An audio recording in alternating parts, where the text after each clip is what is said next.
আমি জানি ইসলামী আন্দোলনের নেতা যখন ডাক দেন, যদি 1 ঘন্টার নোটিশেও ডাক দেওয়া হয়, ঢাকা শহরের লক্ষ মানুষের ঢল নামে এবং তার নির্দেশে আপনারা লক্ষ মানুষ জীবন দিতেও প্রস্তুত।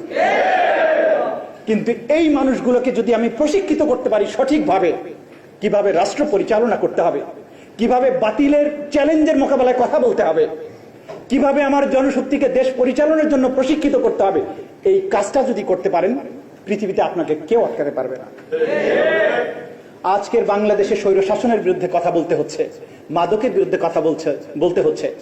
বিড়ালের সামনে আপনি মাছ বারবার রেখে দিয়ে বিড়ালকে যদি নসিহত করতে থাকেন যে বাবা মাছ খাবি না, এটা অপরের মাছ খেলে গুনাহ হবে, বিড়াল শুনবে না, তার প্রকৃতির বিরুদ্ধে এটা।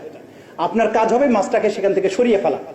যুবকদেরকে মাদক গ্রহণ করলে কি অন্যায় হবে, হালাল না হারাম, এই কথা বলার আগে মাদকটাকে আপনি ধ্বংস করে ফেলেন।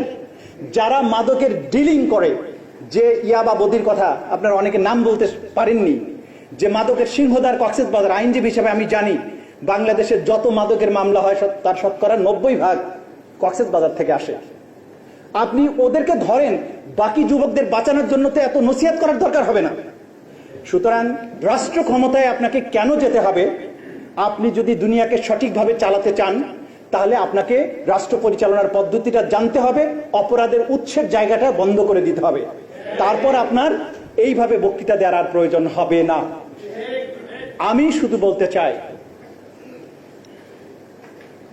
একজন কবি মুসলমানদের যুবকদেরকে উদ্দেশ্য করে তার পেছনের ইতিহাস স্মরণ করে একটা বিখ্যাত কবিতা লিখেছিলেন, কবি জোশ মালিহাবাদী। আমি অনেক সময় এই কবিতাটা উদ্ধৃতি দেই। তিনি বৃদ্ধ বয়সে তরুণ এবং যুবকদেরকে বলছেন, আমার পক্ষ থেকে তরুণদের শুনিয়ে দাও, একদিন আমিও প্রজ্বলিত ছিলাম অগ্নিশিখার মতো, আজ আমার দুয়ারে হেমন্ত পৌঁছে গেছে আর তোমরা বসন্তের অনুগামী। কিন্তু কসম খোদার, আমরা ছিলাম শিকারী, আর এই পুষ্প শোভিত বসন্ত বিহারে তোমরাই পরিণত হয়েছে শিকারী।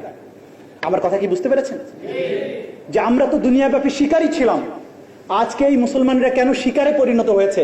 আজকে বাংলাদেশে বসে কি করে একজন মুসলমান দেশের মন্ত্রী বলতে পারে বিদেশে রিকোয়েস্ট করেছে সেই দেশে ক্ষমতায় নিজেকে রাখার জন্য?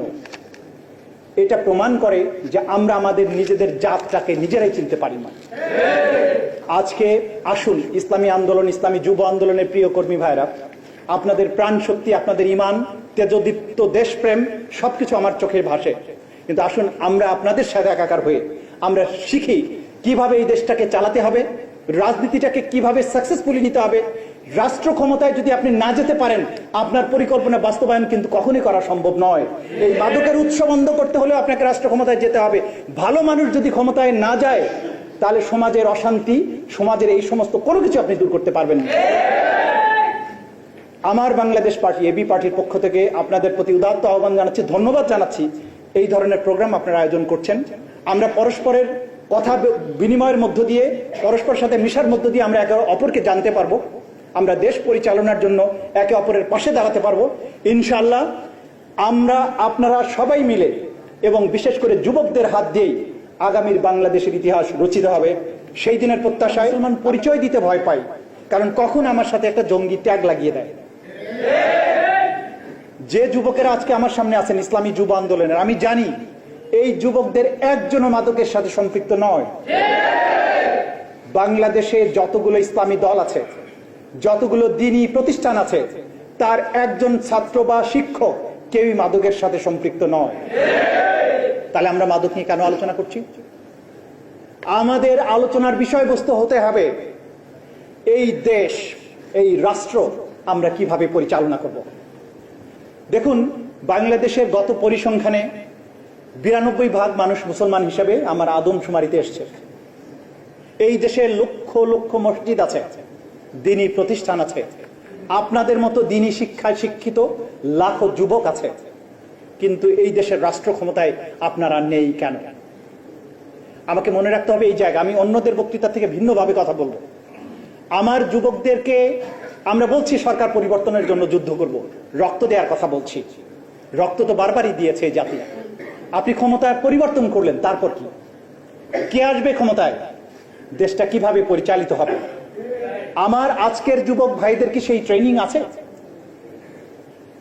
কোরআন শরীফে একটা আয়াত আছে, কুল হাল ইয়াস্তাইল্লাযিনা ইয়ালামুনা ওয়াল্লাযিনা লা ইয়ালামুন।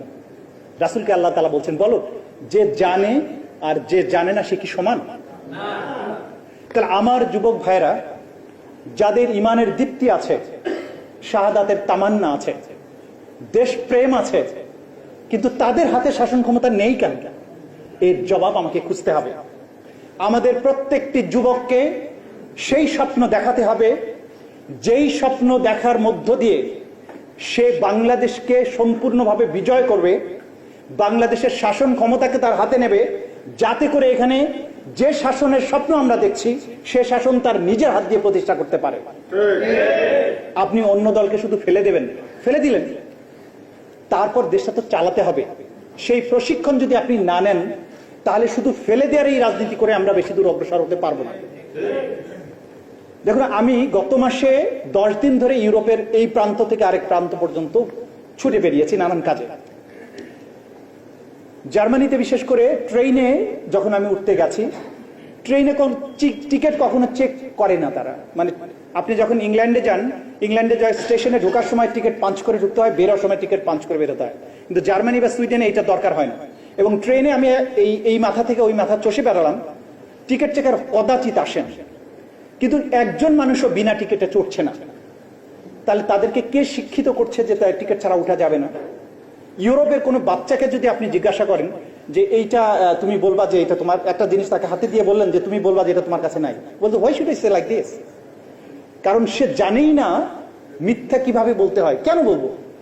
কিন্তু আমাদের দেশের বাচ্চারা প্রথমেই দেখবেন যে কোনো দুষ্টামি যদি করে, জিজ্ঞাসা করলে সে বলল না আমি এটা করি নাই। তাহলে এই শিক্ষাটা সে তার মধ্যে জেনেটিক্যালি কিভাবে ঢুকছে? আমাদের শিক্ষা পদ্ধতি আমাদেরকে এইভাবে অমানুষ বানাচ্ছে।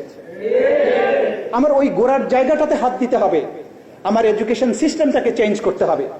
আমার তো ইমানের সমস্যা নাই, এই দেশের 92% মানুষ মুসলমান, আমাদের মধ্যে ইমানের দীপ্তি আছে, কিন্তু ইসলামের যে মৌলিক প্রশিক্ষণের ব্যাপারটা ছিল সেটি আমার মধ্যে নাই, সেটি ইউরোপে চলে গেছে। তারা ইসলামের যত মৌলিক ভালো জিনিসগুলো আছে সেগুলো তাদের মধ্যে চলে গেছে।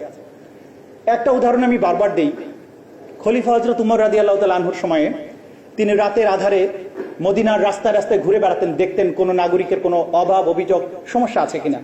একটা বিখ্যাত ঘটনার কথা আপনারা সবাই জানেন, যে একজন নারী তার কয়েকটা নাবালক বাচ্চাকে নিয়ে একটা চুলার মধ্যে বসে তিনি পানি জাল দিচ্ছেন এবং বাচ্চাগুলো খাবারের জন্য কান্না করছে। তো খলিফার কাছে গিয়ে দেখলেন, জিজ্ঞাসা অনেকক্ষণ দাঁড়িয়ে দেখলেন যে ব্যাপারটা কি, মহিলা কি জাল দেয় কিন্তু খাবার তো হয় না, বাচ্চাদের তো খাবার সে দিচ্ছে না। কাছে গিয়ে জিজ্ঞাসা করলো, বুড়িমা তোমার সমস্যা কি? বলে, দেখো বাবা, এই যে আমার ঘরে খাবার নাই, কিন্তু এই বাচ্চারা খাবারের জন্য কান্না করছে, আমি তাদের খাবার দিতে পারবো না। তো মিথ্যা মিথ্যে আমি পানি জাল দিচ্ছি আর ওদেরকে সান্ত্বনা দিচ্ছি যে একটু পরে খাবার হলেই তোমাদেরকে দিব, এবং আমি আশা করছি যে কিছুক্ষণের মধ্যে তারা ঘুমিয়ে যাবে, এইভাবে আমি আজকে রাতটা পার করবো। খলিফা তখন তাড়াতাড়ি ফিরে আসলেন এবং বললেন, তুমি এখানে থাকো, আমি ফিরে আসবো তোমার জন্য। তিনি আসলেন, বায়তুল মাল থেকে মালামাল নিজের কাঁধে বহন করলেন, বুড়ির কাছে গেলেন, খাবার নিজের হাতে রান্না করলেন, বাচ্চাদের খাওয়ালেন। এটা ইসলামের ওয়েলফেয়ার স্টেটের ধারণার জন্য আমরা এটা বলে থাকি যে এই ধরনের কল্যাণ রাষ্ট্র ইসলাম যখন ক্ষমতায় থাকবে তখন সেটা প্রতিষ্ঠিত করবে।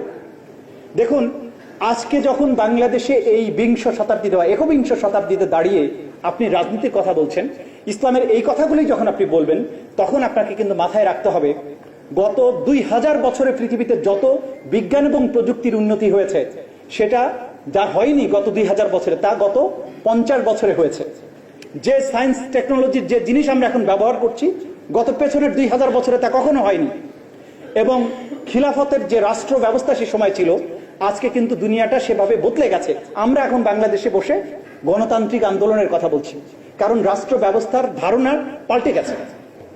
এখন আমি কল্যাণ রাষ্ট্রের যে কথাটি বলছিলাম, যে আজকে যখন করোনার সময় গোটা দুনিয়াতে লকডাউন দেওয়া হলো, মানুষ ঘরে বসে খাবে কি? ইউরোপ আমেরিকাতে তখন তারা তাদের নাগরিকদের বলল, আপনারা ঘরে থাকবেন, প্রত্যেকের ঘরে ঘরে খাবার পৌঁছে দেওয়া হবে। কিভাবে? প্রত্যেকের ব্যাংক অ্যাকাউন্ট আছে, আইডি কার্ড আছে, এটা সরকারের কাছে আছে, তাদের ব্যাংকে মাসের শেষে নির্দিষ্ট পরিমাণে টাকা সরকারের ফান্ড থেকে জমা হয়ে গেল। তাহলে কি হচ্ছে যে নাগরিক না খেয়ে মরছে কিনা এটা আপনি ঘরে ঘরে না গিয়েও আপনি বুঝতে পারছেন, কারণ তাকে আপনি ঘরে রেখেছেন, রাষ্ট্রের টাকাটা তার ঘরে পৌঁছে গেল। এখানে মেম্বার চেয়ারম্যানকে ধরার দরকার নাই। বয়স্ক ভাতা পাওয়ার জন্য 100 বছর পার হওয়ার পরেও মেম্বার সাহেবের দয়া হয় না যে একটা মহিলাকে বয়স্ক কার্ড দেবে।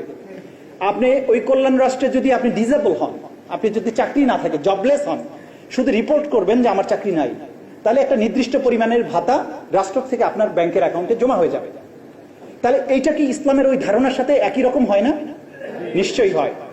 এখন আজকে যারা আমরা ইসলামী রাজনীতি করছি, আমাদের কর্মীদেরকে এটা প্রশিক্ষিত করতে হবে যে কল্যাণ রাষ্ট্র আমরা কিভাবে বাস্তবায়ন করব। যখন আমরা মানুষের কাছে কথা বলতে যাচ্ছি, আপনাকে মনে রাখতে হবে যে দুনিয়া এখন সংকীর্ণ হয়ে গেছে, এটাকে বলে গ্লোবাল ভিলেজ।